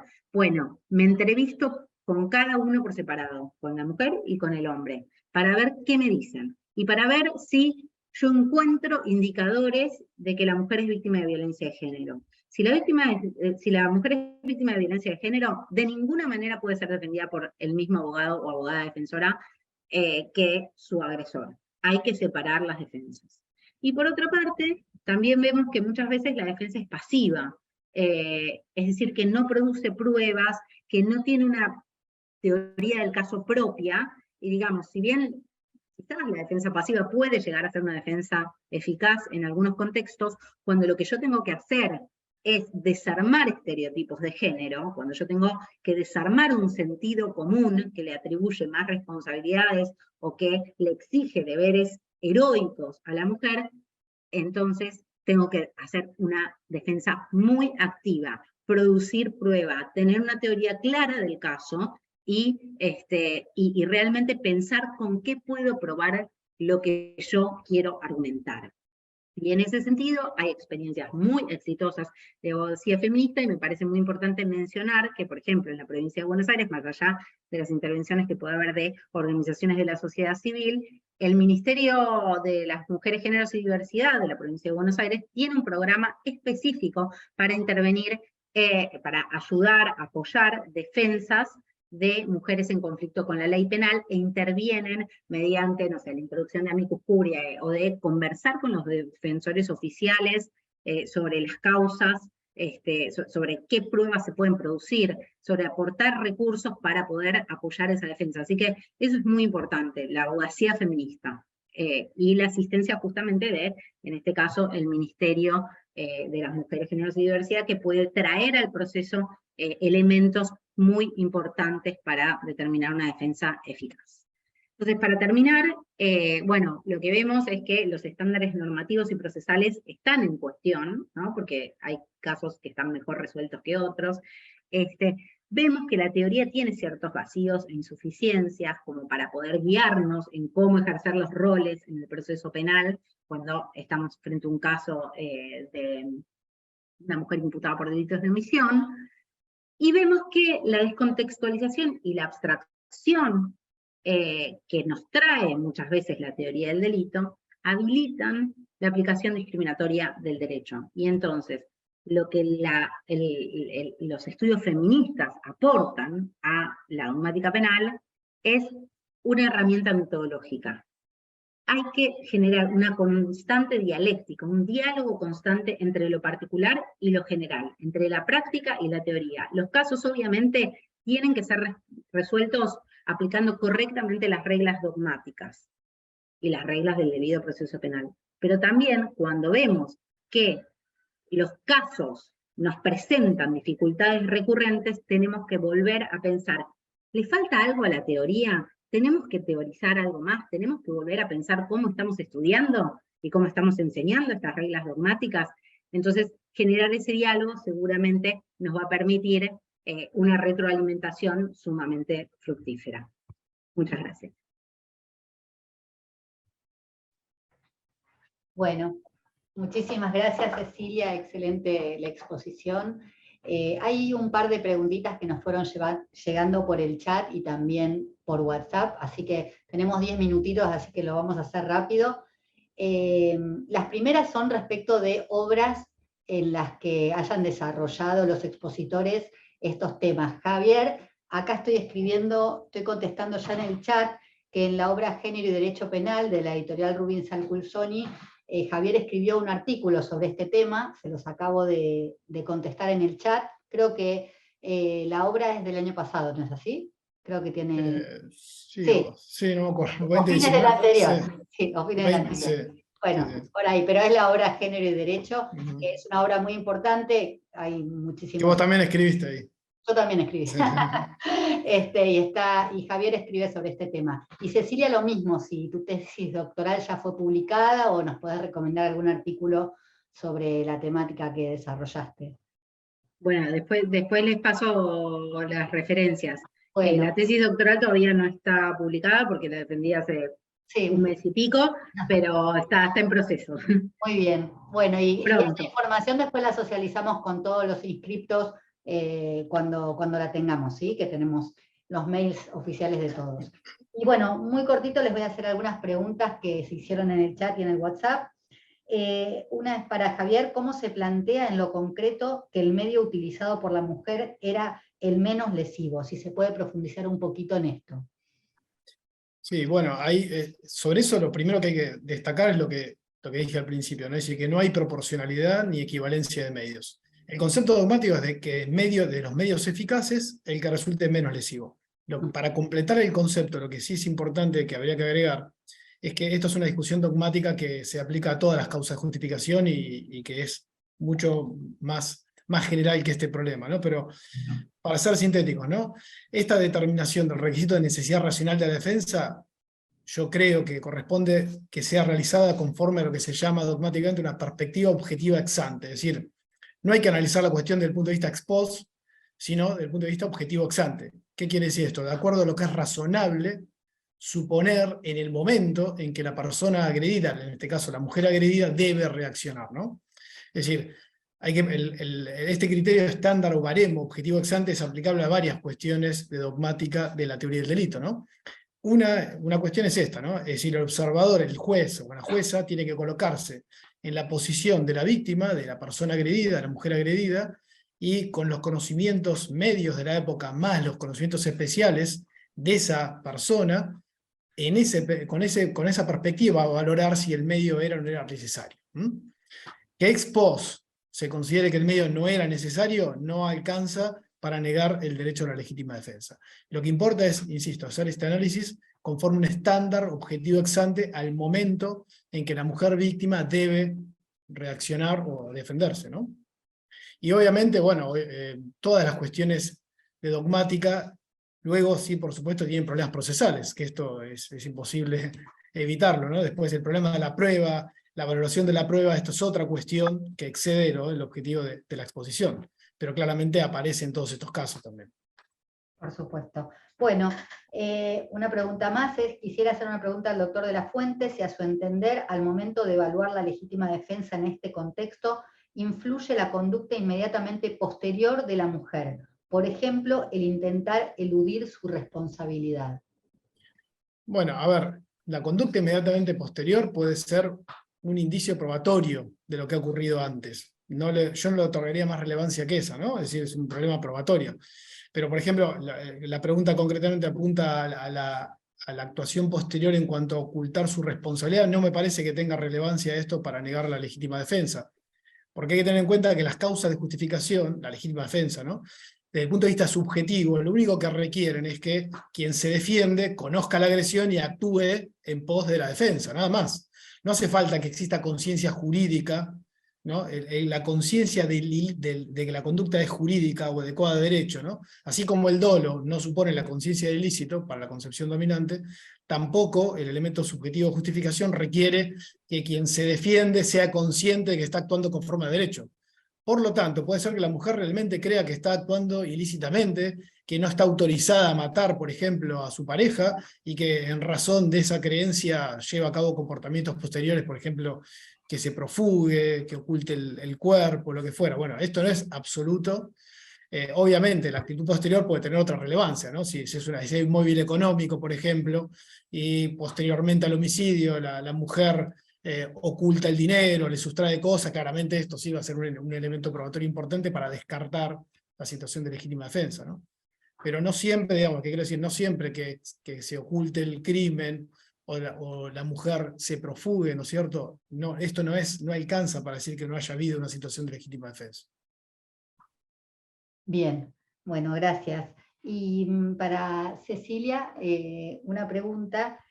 Frente a la imputación indeterminada en el delito de omisión a los deberes de cuidado, ¿el planteo adecuado sería requerir la nulidad de esa imputación o de ese requerimiento por parte de la Fiscalía por falta de claridad, indeterminación? Ahí, respecto a eso, hay dos posibilidades que posiblemente se podrían usar ambas, ¿no?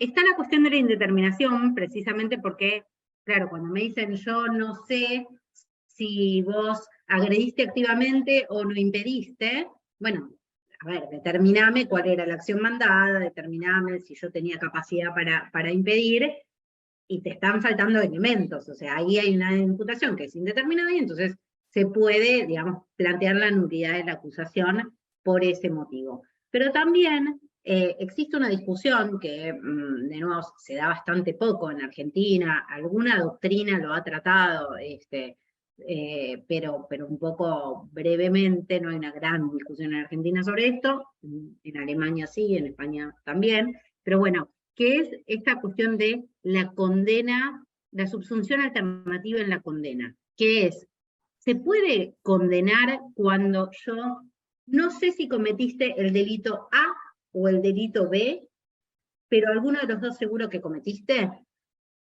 Y eso, digamos, esa discusión, bueno, tiene distintas, o sea, trae, la doctrina ha establecido diferentes críticas a esa forma de condenar. ¿Por qué? Porque en realidad yo no tengo certeza ni de que cometiste el delito A, ni de que cometiste el delito B. ¿Por qué voy a permitir que me condenen por el más leve de los delitos, si el más leve de los delitos tampoco lo probaste?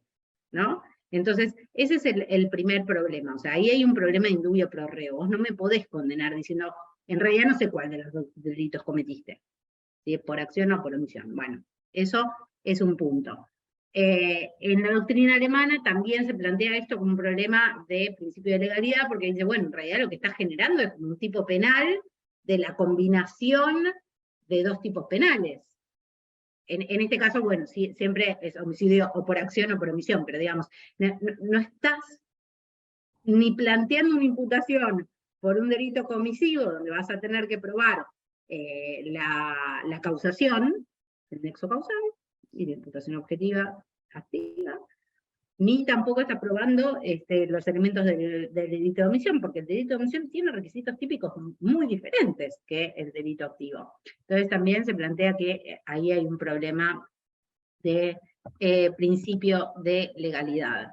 Y también, dentro de esta discusión, también se plantea que justamente se afecta, se puede afectar el derecho de defensa cuando las imputaciones, digamos, son de tal naturaleza que dificultan justamente la actividad de la defensa, que es un poco lo que planteé en mi exposición, que es esto, de decir, bueno, pero si yo me defiendo de una de las dos posibilidades, entonces, esto igual es un problema que tiene más que ver, que tiene ya que ver con la acusación alternativa, que autores como Mayer, por ejemplo, la aceptan y dicen esto favorece el derecho de defensa. Bueno, no siempre favorece el derecho de defensa, a veces la ponen muy en problema cuando me están imputando dos cosas que si me defiendo de una me incrimino respecto de la otra. Entonces ese sería como el tercer planteo en contra de estas imputaciones y condenas